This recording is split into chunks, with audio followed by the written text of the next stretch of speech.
Bismillah. Innal hamdalillah hamdan katsiran tayyiban mubarakan fih wa asyhadu an la ilaha illallah wahdahu la syarikalah wa asyhadu anna Muhammadan abduhu wa rasuluh amma ba'd. Alhamdulillah fi hadzal yaum yaumul itsnain tasi' min syahri Desember 2024 موافق بالسادس من جمادى الأخيرة فما زلنا في درسنا في كلية الحديث في كتاب صحيح البخاري من كتاب العلم. تحفظون حديث؟ طيب. فقبل أن نقرأ الحديث فليتفضل لإخواننا أن يسمع المتن. نجرب لإيالي وأسامة الذي موجود.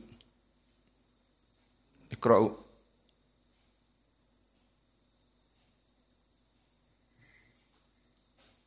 لم يوجد إلا إيالي وأصحاب ديبوك.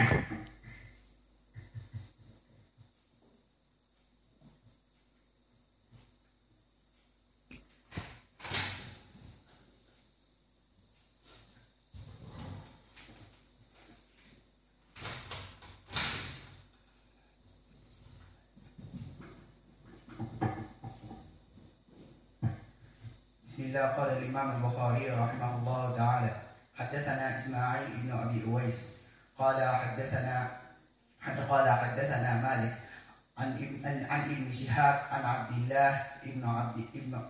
الله بن عبد الله بن عتبة عن ابن عباس رضي الله عنه قال: أقبلت يومئذ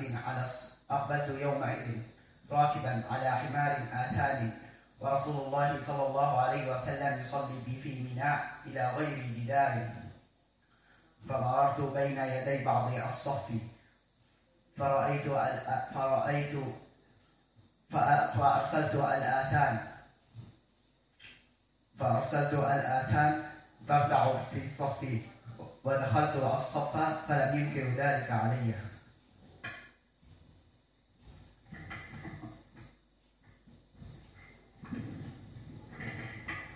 بسم الله. قال الإمام البخاري رحمه الله تعالى: حدثنا مالك عن ابن شهاب عن عبيد الله بن عبد الله بن عتبة عن عبد الله بن عباس رضي الله عنه قال أقبلت راكبا على حمار وأنا يومئذ قد نزعت الاحتلام، ورسول الله صلى الله عليه وسلم يصلي بمنى إلى غير جدار، فمررت بين يدي الصف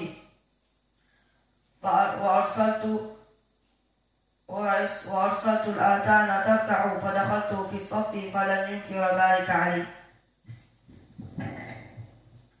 بسم الله. قال الإمام البخاري رحمه الله تعالى: حدثنا إسماعيل بن أويس قال حدثنا مالك عن ابن شهاب عن عبيد الله بن عتبة عن عبد الله بن عباس قال: أقبلت راكبا على حمار آتاني وأنا يومئذ قد ناهزت الاحتلام، ورسول الله صلى الله عليه وسلم يصلي بميناء إلى غير جدار، فمررت بين يدي بعض الصف وأرسلت الآتان ترتع، فدخلت في الصف فلم ينكر ذلك على النبي.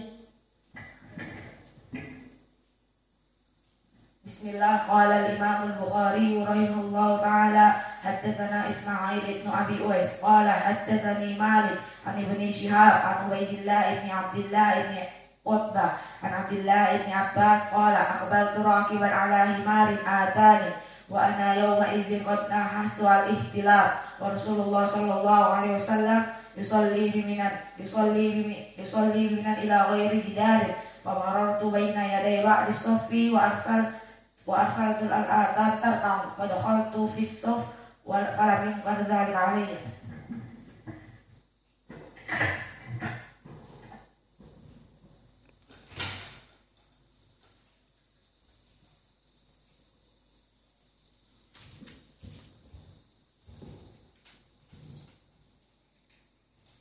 Bismillah. Qala al-Imam al-Bukhari rahimahullahu ta'ala haddatsani Muhammad bin Yusuf qala haddatsana Abu Mushir qala haddatsani Muhammad bin Harb haddatsani Az-Zabidi atau Az-Zubaydi an Zuhri an Mahmud ibn Ar-Rabi'i qala aqaltu minan nabiy sallallahu alaihi wa ala alihi wasallam majjatan majjaha fi wajhi wa ana ibnu khamsin sinin min dalwin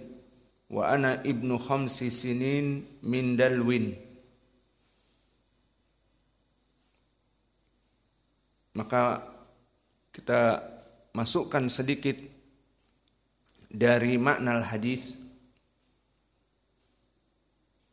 Maka dari sahabat Mahmud ibn Ribi ibnu Rubai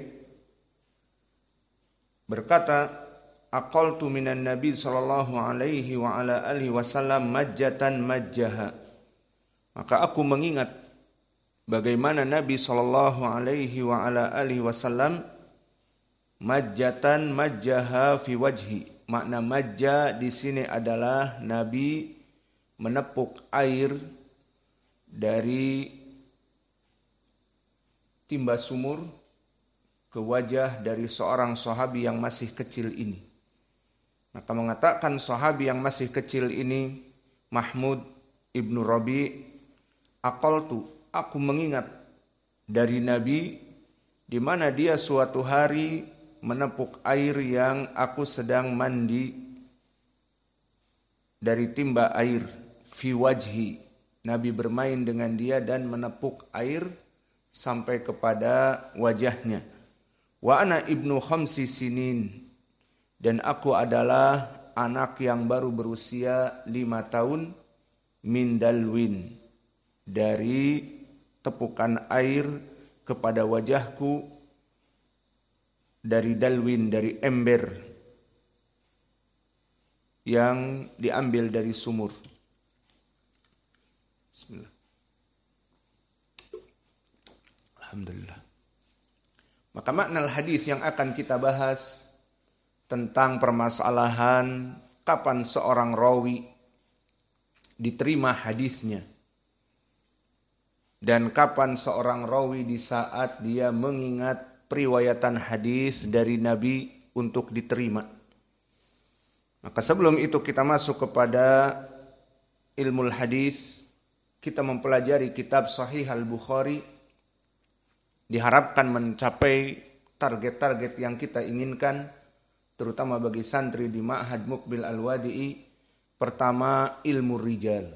Kalian akan mengetahui di dalam sanad-sanad rawi ini dari nama seorang rawi dan tabaqah, dia hidup di zaman siapa, tabi'in, itba'ut tabi'in, atau seorang sahabi, atau di bawah dari para itba'ut tabi'in, dari gurunya Imam Al-Bukhari atau qarinnya Imam Al-Bukhari.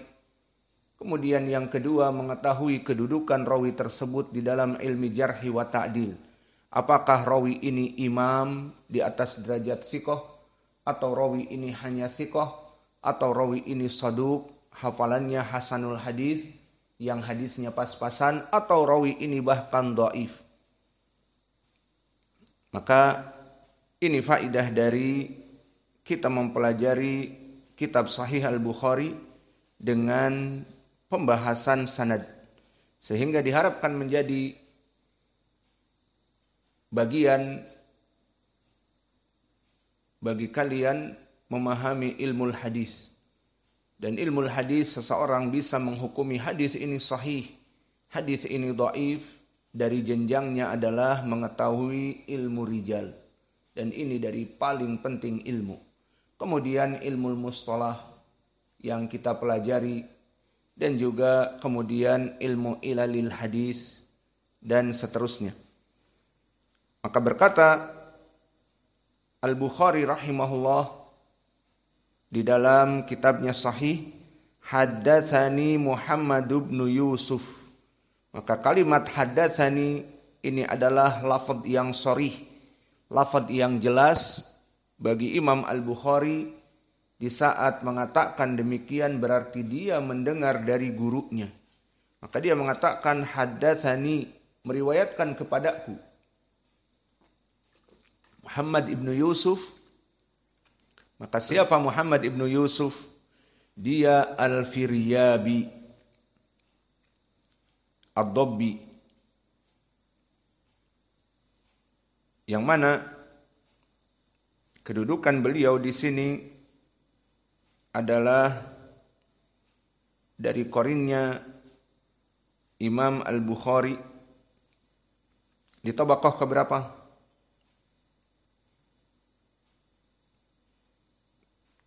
Tabaqah paling sedikit asyarah. Madkur ismah Muhammad ibnu Yusuf Al-Firyabi. Maka di sini dia adalah rawi yang siqah. Disebutkan oleh Abu Hatim Ar-Razi sadukun siqah.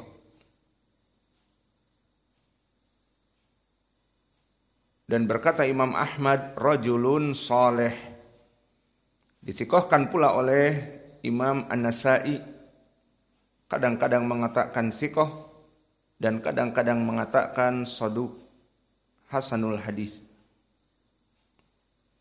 Dan berkata Al-Bukhari min afdali ahli zamanihi an Sufyan. Maka dia adalah orang yang paling kuat periwayatan dari Sufyan di zamannya. Dan juga disikohkan oleh Yahya ibnu Ma'in.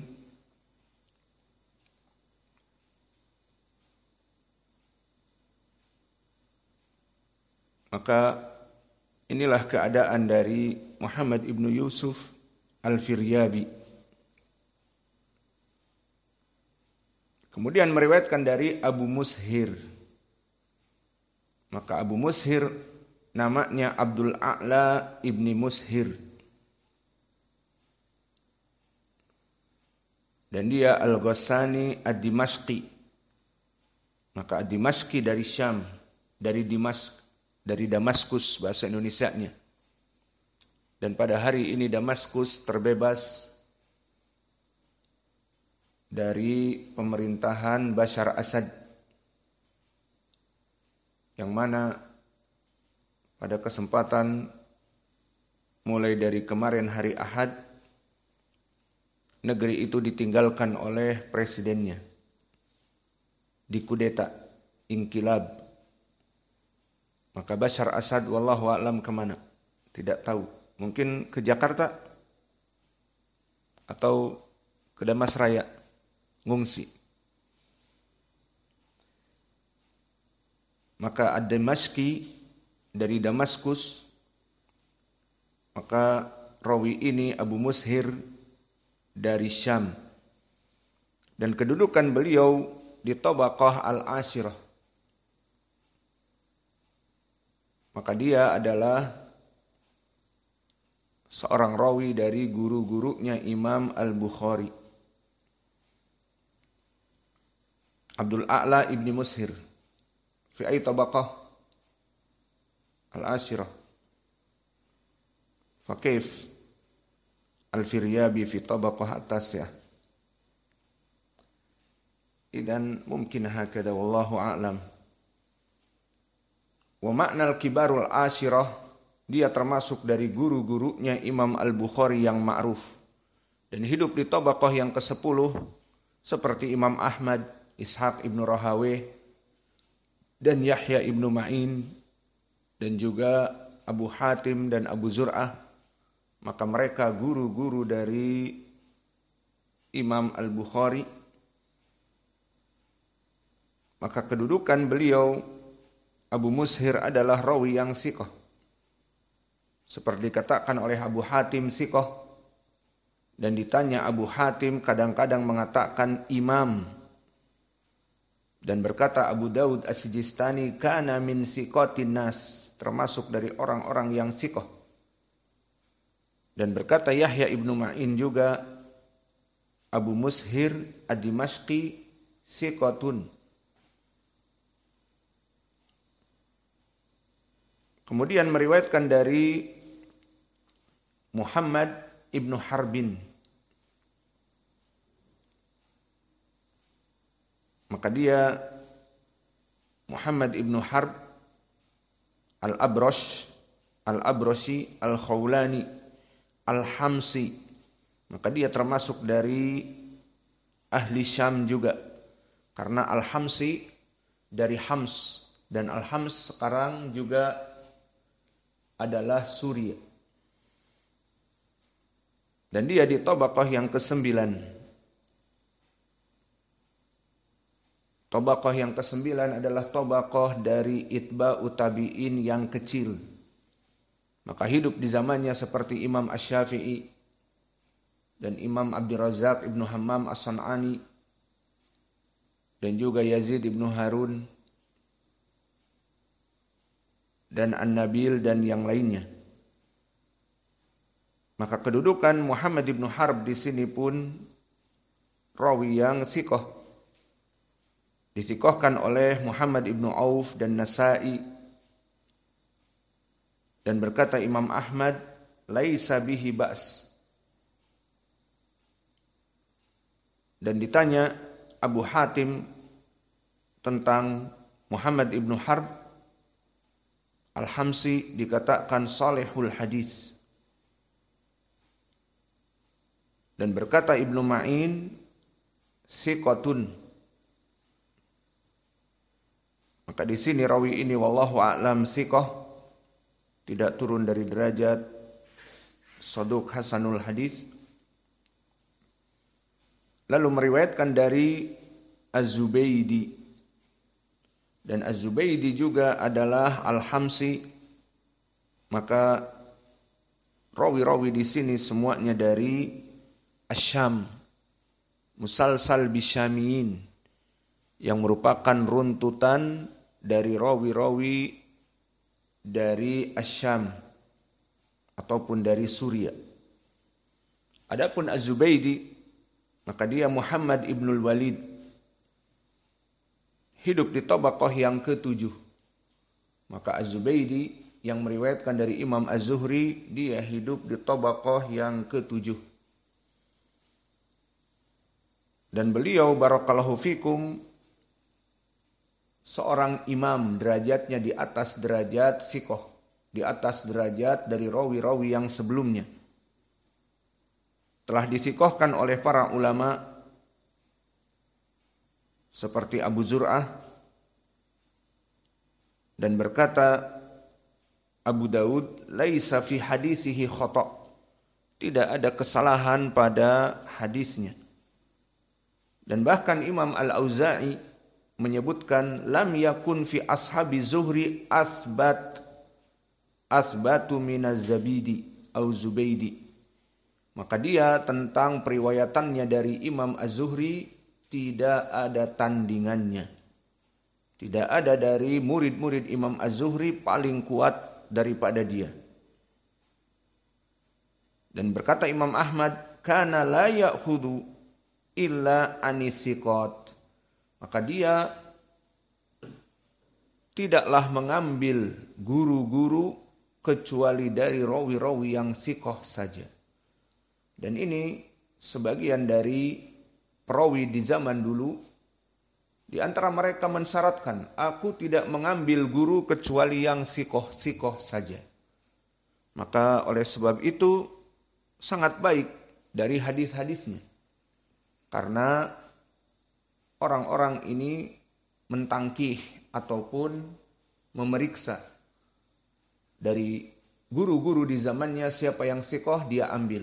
Dan rawi-rawi yang dhaif tidak dia ambil. Namun pujian ini pada dasarnya adalah kebaikan. Namun bisa jadi tidak begitu menjadi baik di saat berpendapat beberapa perawi hadis, aku tidak meriwayatkan dari sikoh, ternyata meriwayatkan dari rawi yang bukan sikoh, bahkan pendusta. Maka saat ditanya, kenapa kamu meriwayatkan dari pendusta padahal kamu mengatakan, aku tidak meriwayatkan kepada rawi yang sikoh saja? Jawabnya, na'am, sikotun indana wa ghairu sikotin indakum. Iya, karena yang diinginkan adalah rawi ini sikoh bagi kami, tetapi tidak sikoh bagi kalian. Maka di sini terjadi seperti Imam Asy-Syafi'i meriwayatkan dari Ibrahim ibnu Abi Yahya, dan dia min arkanil kadzabin. Dia dari rukun, dari tiang-tiang masjid para pendusta. Maksudnya disebutkan oleh para ulama min arkanil kadzabin, maknanya dari gembong-gembongnya pendusta. Imam Syafi'i meriwayatkan dari dia. Maka di saat ditanya kenapa Imam Syafi'i meriwayatkan dari rawi yang kadzab ini? Pertama, akhlaknya baik. Dan yang kedua, dia menjadi gurunya dari semenjak dia kecil. Maka semenjak dia dewasa merasa bagaimana gitu. Maka akhirnya di sini kaidah, seorang rawi tidak meriwayatkan kecuali rawi yang sikoh saja, ternyata bermasalah. Seperti Imam Asy-Syafi'i termasuk dari rawi yang tidak meriwayatkan dari yang sikoh, namun dia meriwayatkan dari pendusta. Kenapa? Karena sikoh bagi Imam Asy-Syafi'i, tapi bagi muhaddits yang lain pendusta. Paham al-an?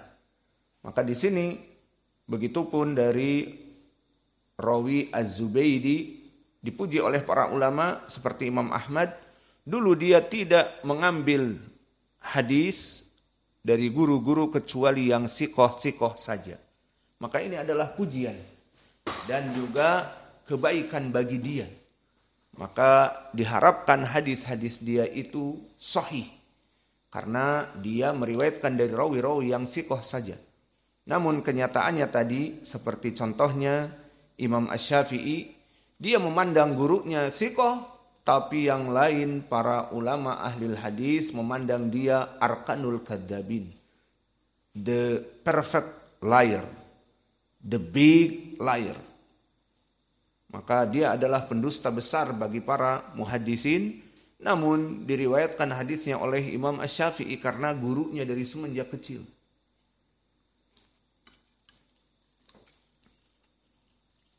Maka inilah dari contoh bagaimana permasalahan la yarwi illa anisikot kadang-kadang tidak menjadi permasalahan yang menjadikan pujian. Karena bisa jadi dia menganggap gurunya sikoh padahal pendusta. Dan begitupun Az-Zubaydi disebutkan oleh Imam Az-Zuhri sendiri tentang keutamaan beliau. Su'ila Az-Zuhri an mas'alatin. Ditanya Imam Az-Zuhri tentang masalah. Faqala kaifa wa indakum Az-Zubaydi. Maka di saat Imam Az-Zuhri ditanya, dohirnya dari orang-orang Suriah di saat datang kepada Imam Az-Zuhri di Madinah. Bagaimana ya Imam tentang permasalahan ini? Dari mana kamu? Dari Suriah. Bagaimana kamu menanyakan kepada saya tentang permasalahan ini? Dan di Suriah ada kaifa wa indakum Az-Zubaydi. Telah ada Imam Az-Zubaydi. Kenapa mesti datang kepada saya?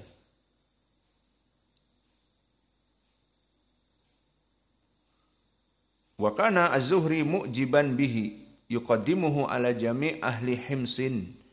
Bahwa Imam Az-Zuhri dulu sangat mu'jiban fihi, maknanya sangat mencintainya dari segi ilmu dan seterusnya, maka dia lebih mendahulukan semua murid-murid dari Hims, tidaklah kecuali Az-Zubaydi. Fahim? Maka murid-murid Imam Az-Zuhri datang dari berbagai negeri, termasuk dari orang-orang yang banyak muridnya pada zaman itu Imam Az-Zuhri datang dari berbagai negeri. Namun didahulukan dari negeri Syam, negeri Suria adalah Az-Zubaydi. Maka berkata Imam Al-Auza'i tadi bahwa dari murid-murid Imam Az-Zuhri yang paling terdepan adalah Az-Zubaydi, tidak ada tandingan. Maka dulu Imam Az-Zuhri sangat menyayanginya dan didahulukan dari murid-murid yang lainnya.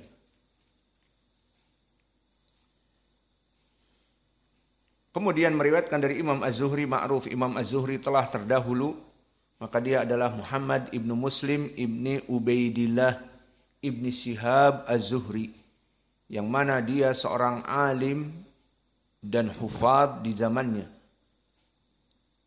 Dan hafalannya sangat kuat, dan beliau sangat menjaga dirinya agar hafalannya selalu kuat. Maka dari resep beliau menjauhi dari makanan yang kecut. Di antaranya tufah. Maka makanan-makanan terutama buah-buahan yang kecut dijauhi.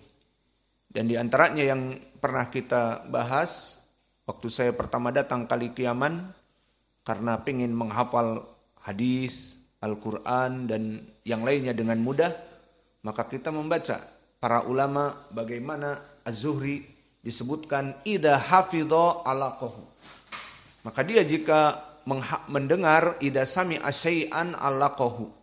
Jika dia Imam Az-Zuhri ini mendengar sesuatu, maka langsung nempel di harddisknya. Maka bagaimana? Waktu kami datang pertama ke Yaman ingin mendapatkan hafalan yang kuat, saya ingat waktu baru sebulan datang ke Yaman. Saya cari dua perkara. Pertama, Imam Az-Zuhri. Apa resepnya? Maka dia mengatakan Imam Az-Zuhri dengan sanad yang sahih, at-tufah yurithu nisyan.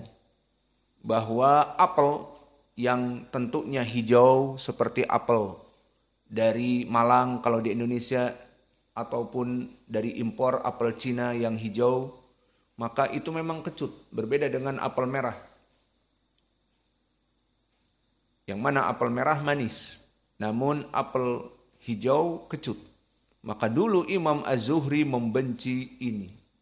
Tidak mau dia makan karena resiko. Jika dia makan akan lupa, hilang hafalannya. Jadi jauhi yang kecut-kecut. Begitupun apalagi lim. Maka ini yang pertama yang kita dulu, pertama ingin cepat dan mudah menghafal, menjauhi yang kecut-kecut. Sehingga kalian juga banyak mandi. Kalau main bola sebelum maghrib tidak mandi, maka badan kalian akan kecut. Maka di saat menulis sedikit-sedikit, wah kecut ketiakku. Itu juga merusak hafalan, iya. Apalagi kepada tetangganya. Tetangganya nulis kayak Pandu nulis, sebelahnya main bola tadi tidak mandi. Maka kecut, membuat kamu kurang konsentrasi, bahkan hilang. Iya Pandu, hilang apa tidak kalau ada yang kecut-kecut? Maka please, para penuntut ilmu mandi. Mandi pagi, mandi siang, alhamdulillah sumur kita banyak air. Jadi jangan senang dengan pakaian-pakaian yang kecut, badan-badan ketiak yang kecut karena tidak mandi. Para penuntut ilmu menjaga kebersihan agar kenyamanan untuk belajar dan mengajar. Dan tetangganya dan sebelahnya juga santri yang lain agar betah duduk dengan kau. Karena kalau tidak bersih-bersih, tidak ada tulabul ilm yang duduk bersama kalian.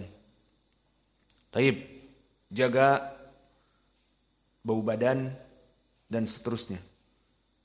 Maka dulu Imam Az-Zuhri menjauhi perkara yang kecut dari buah-buahan dan apa saja. Karena rasa kecut itu menjauhkan dari hafalan. Lalu apa yang menguatkan hafalan dari Imam Az-Zuhri lakukan selain menjauhi yang kecut? Maka dia mencintai makanan yang manis. Wa kana yasrabu aslan. Maka ingin sukses, belilah kalian madu.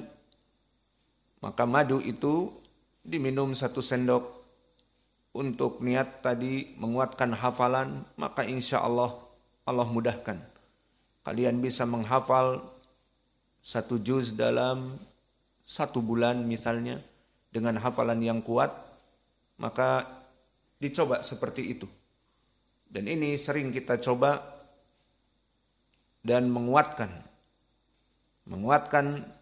hafalan kita dan menguatkan hafalan yang di bawah juga.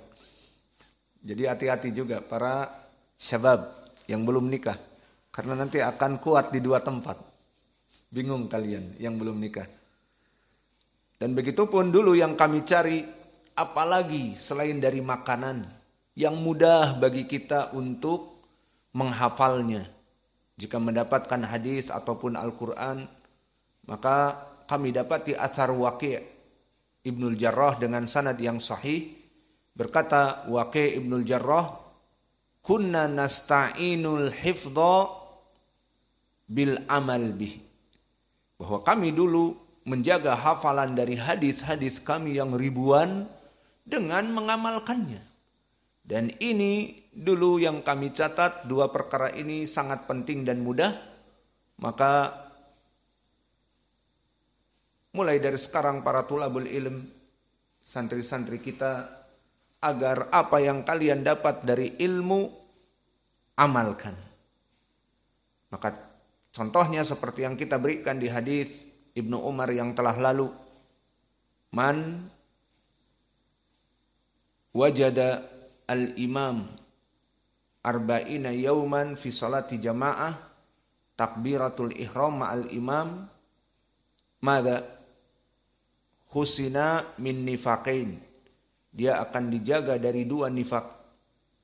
Maka barang siapa yang mendapati 40 hari dalam keadaan tidak masbuk, terutama mendapatkan takbiratul ihram bersama imam dalam salat-salatnya selama 40 hari, maka dijauhkan bara'atan minan nifaq, dan bara'atan minan nifaqi wa min annar.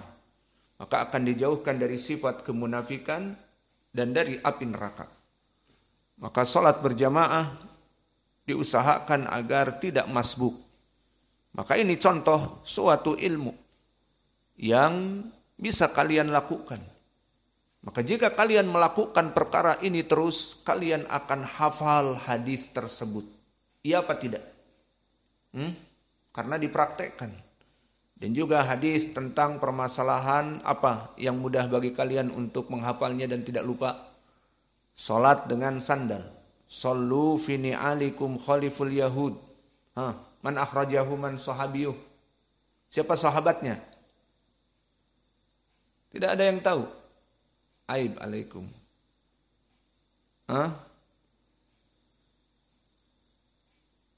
Shaddad ibn Aus ad-Dari. Mafi ad-Dari, Shaddad ibnu Aus, wa huwa fi sahih Abi Daud. Maka hadis ini sahih dari Shaddad ibnu Aus, salatlah dengan sandal-sandal kalian menyelisihi Yahud. Kita hafal ini dari semenjak saya datang ke Yaman sampai this time, karena kita mengamalkannya. Di tempat Syekh kami Mukbil kita mengamalkan dengan 3.500 kaum muslimin di Yaman. Kemudian di ma'had kita juga kita melaksanakan sunnah ini. Maka mereka yang mengatakan ini adalah bid'ah ataupun ini bukan dari sunnah, maka kita katakan telah datang hadis dan hadisnya sahih. Maka ini adalah perkara yang sunnah dan perkara yang banyak dimatikan oleh kaum muslimin di zaman now. Maka kita menghidupkannya, selain menghidupkan sunnah, juga sesuai ucapan Waqi' Ibnul Jarrah, kami dulu membantu menghafal hadis dengan mengamalkannya. Maka jika kalian mengamalkan suatu hadis, maka pertama kalian mendapatkan pahala yang besar. Dan yang kedua, kalian menghidupkan sunnah, terutama sunnah-sunnah yang termatikan, kalian hidupkan. Dan yang ketiga, kalian akan terus menjaga dari lafaz hadis tersebut. Hafalannya tidak akan hilang. Maka ini jika kalian ingin seperti Imam Az-Zuhri, seperti Waqi' Ibnul Jarrah, menghafal ribuan hadis, maka amalkan apa yang kita pelajari. Di pelajaran paling terakhir dari kitab fikih, misalnya kitab Janaiz, maka telah kita bahas dari kitab Janaiz, mulai dari menghadiri orang yang sekarat, kemudian bagaimana memandikannya, mengkafaninya, dan membawanya ke kuburan dan menguburkannya. Maka semua telah kami sebutkan hadis-hadisnya. Maka di sini diamalkan agar kalian memahami dan terus menghafalnya. Maka kemudian Imam Az-Zuhri meriwayatkan dari sahabi yang kecil ini. Lalu apa yang diinginkan di dalam hadis ini, barakallahu fikum? Pembahasan tentang kapan seorang anak kecil dari seorang sahabi dia bisa meriwayatkan hadis. Maka berapa umur yang diinginkan? Maka tentang permasalahan umur, para ahlul hadis tidak mencantumkan usia berapanya dalam menerima hadis. Maka dulu Ibnu Abbas berkata di dalam hadis yang terdahulu, annahu qad nahazal ihtilam. Maka pada saat itu Ibnu Abbas di waktu itu belum dia balik, namun mendekati balik. Maka dia meriwayatkan hadis yang dibaca sebelum hadis ini. Dan Ibnu Abbas barakallahu fikum di saat meninggal Nabi usianya berapa? Usianya 13 tahun. Karena Ibnu Abbas dilahirkan sebelum hijrah 3 tahun. Maka sebelum hijrah 3 tahun lahirlah Ibnu Abbas. Maka Ibnu Abbas meninggal Nabi usianya 13 tahun. Maka bagaimana 13 tahun belum balik atau sudah balik? Disebutkan di hadis yang sebelum kita adalah nahazal ihtilam. Maknanya menjelang kepada kebaligan. Dan pada saat itu Nabi masih hidup di hadis ini.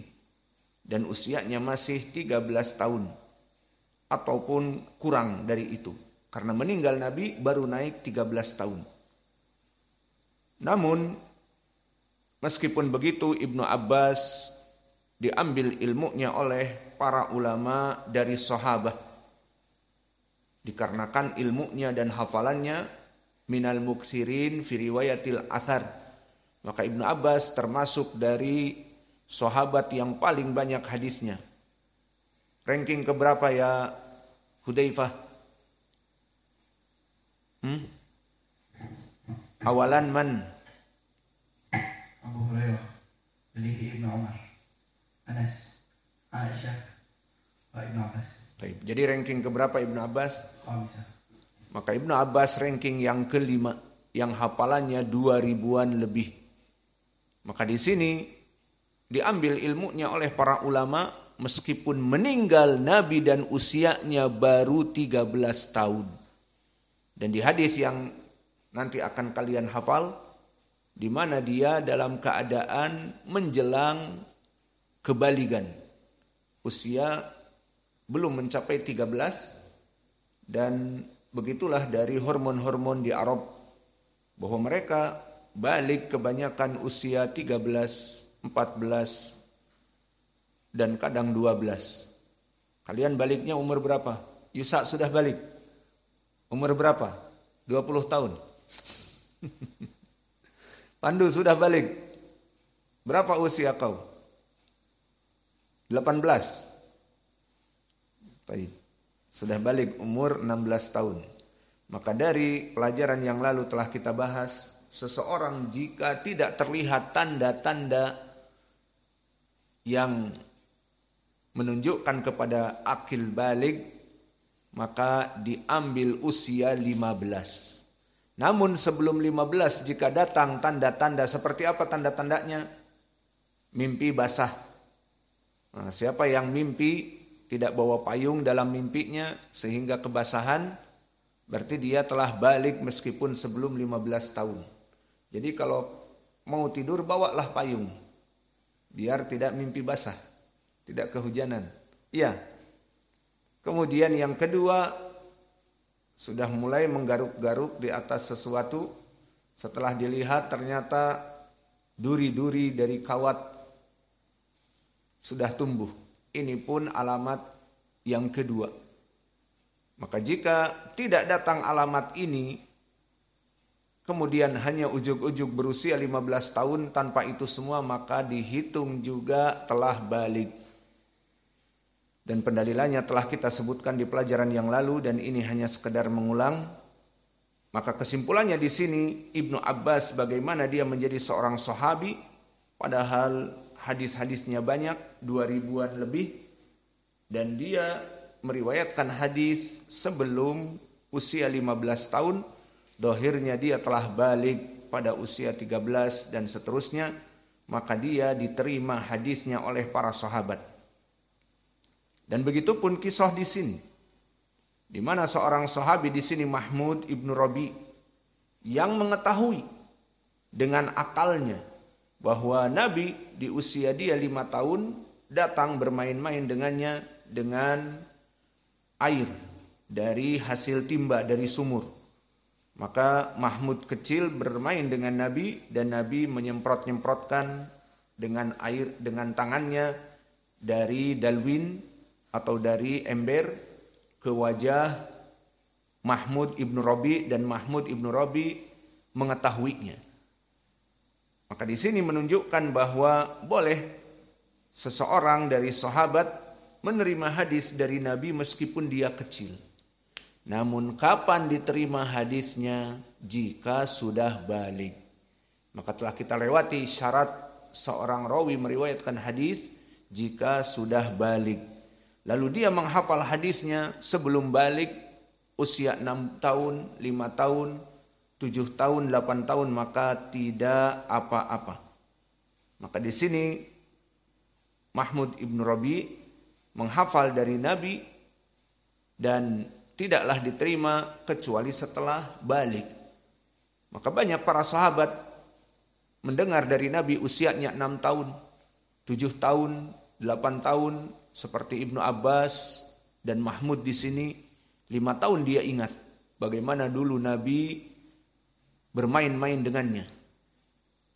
Maka disimpan pengetahuan ini dan tidaklah diterima sebagai hadis dari Nabi di saat dia sudah balik dan meriwayatkan dari Nabi bahwa Nabi dulu demikian dan Nabi dulu demikian. Maka contohnya juga periwayatan dari Nabi dan dia masih kecil adalah Al-Hasan ibnu Ali. Maka dia meriwayatkan dari Nabi dan Hasan ibnu Ali meninggal dan umurnya dikatakan oleh para ulama 7 tahun. Lihat, lebih kecil lagi. Al-Hasan ibnu Ali, Nabi meninggal, cucunya ini usianya sekitar 7-8 tahun. Maka terbayang, 7-8 tahun masih kecil.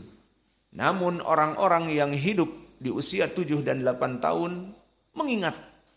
Maka dia mengingat hadis-hadis Nabi. Lalu kapan dicatat hadisnya sebagai ilmu oleh para sahabat yang tidak mendengar? Di saat sudah balik.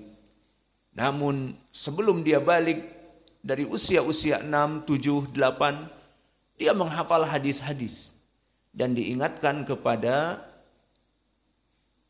para sahabat bahwa aku mendengar usia 7 tahun, maka dicatat oleh para sahabat atau para tabi'in di saat sudah mencapai usia balik 13 tahun, 14 tahun, 15 tahun barulah dicatat. Maka berapa banyak hadis dari Al-Hasan ibnu Ali? Di antaranya hadis yang masyhur dari Hasan ibnu Ali, hadis da' ma yaribuk ila ma la yaribuk.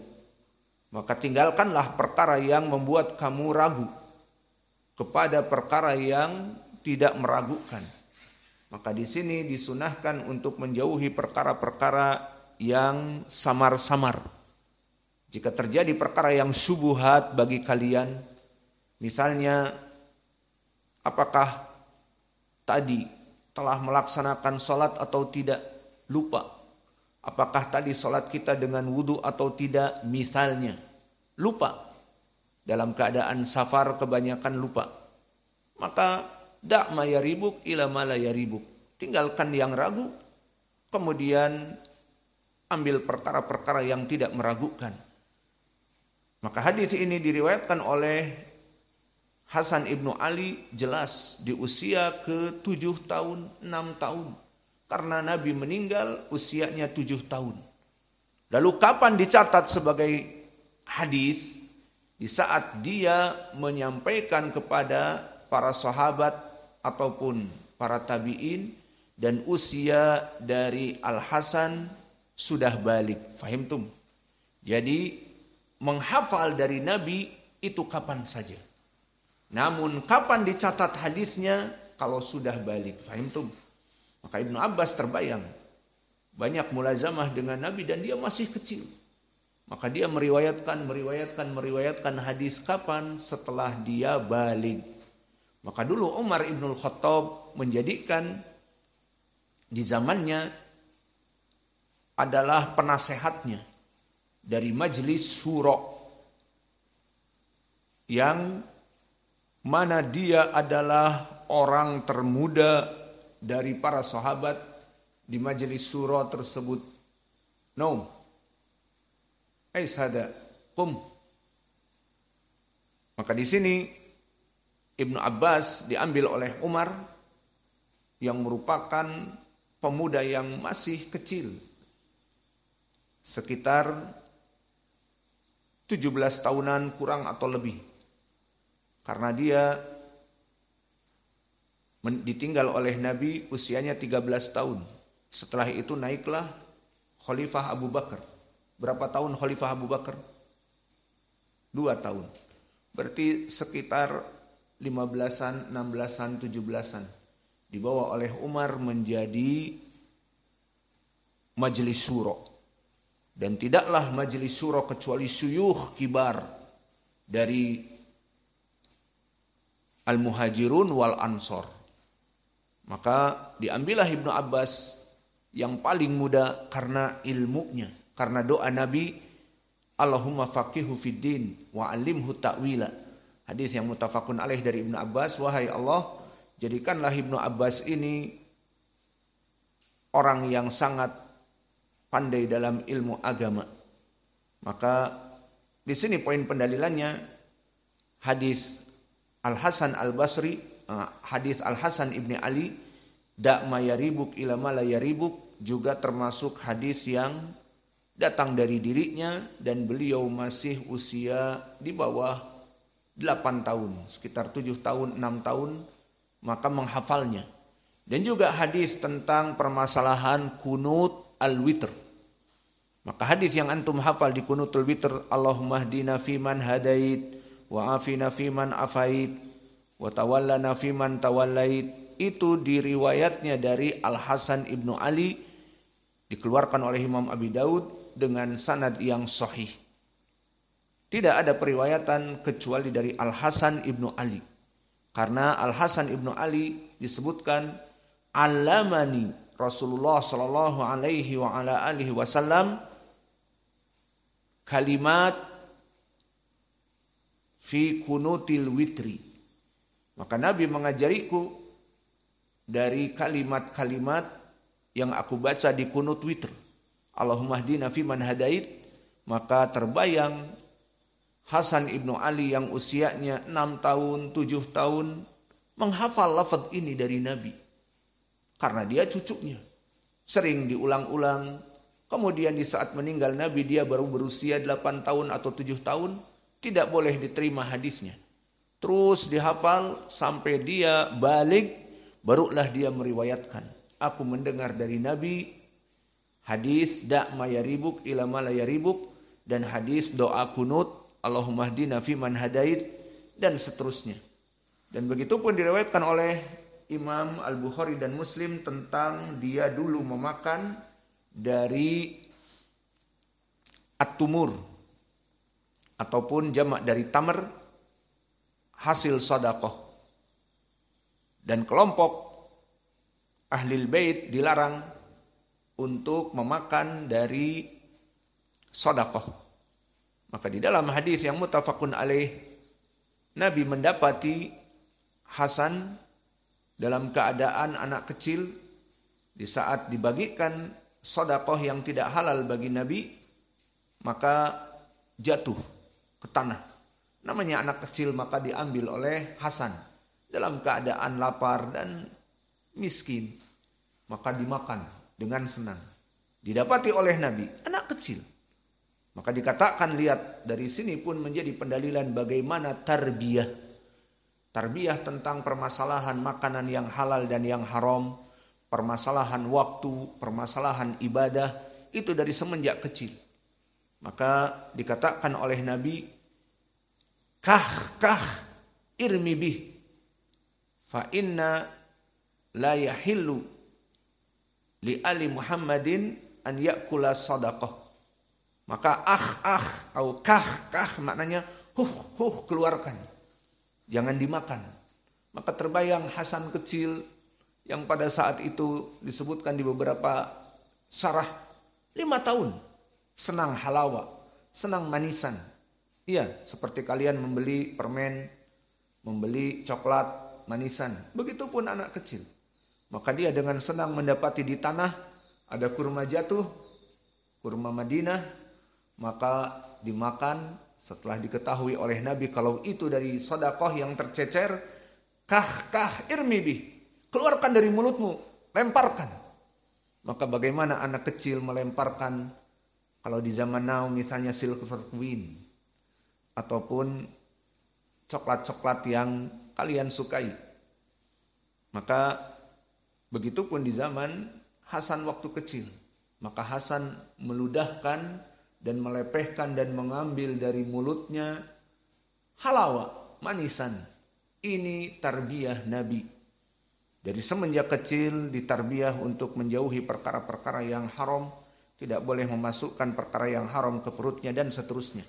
Maka ini tarbiyah yang sangat agung dari Nabi. Poin pendalilannya, Hasan ingat tentang hadis-hadis seperti ini. Maka di saat dia besar, dia meriwayatkan. Maka ini contoh bagaimana Ibnu Abbas dan bagaimana Hasan Al-Basri dan bagaimana rawi yang Mahmud Ibnu Rabi di sini, yang mana dia dalam keadaan ingat di usia 5 tahun bahwa dia bermain-main bersama Nabi. Maka disinilah poin pendalilan tentang permasalahan sima as-saghir. Maka boleh seorang anak kecil dia mendengar, namun tidak boleh meriwayatkan kecuali jika dia dalam keadaan sudah baligh. Dan poin pendalilannya di sini, anak-anak kecil menghafal dari Nabi Muhammad dan meriwayatkan hadis. Maka banyak para sahabat-sahabat yang kecil seperti yang jadi puncak tadi Ibnu Abbas, yang mana dia ditinggal oleh Nabi meninggal umurnya baru 13 tahun. Maka hafalannya 2.500 lebih. Maka dari mana? Dihafal usianya masih kecil. Jadi boleh seorang rawi hadis meriwayatkan hadis yang dia dengar dari Nabi Muhammad belum baligh. Dan dia menghafalnya boleh. Namun kapan diterima hadisnya? Kapan dicatat? Setelah dia berusia baligh dan menyampaikan hadis, haddatsana Rasulullah, berkata kepada kami Rasulullah, dan seterusnya, barulah diterima hadisnya.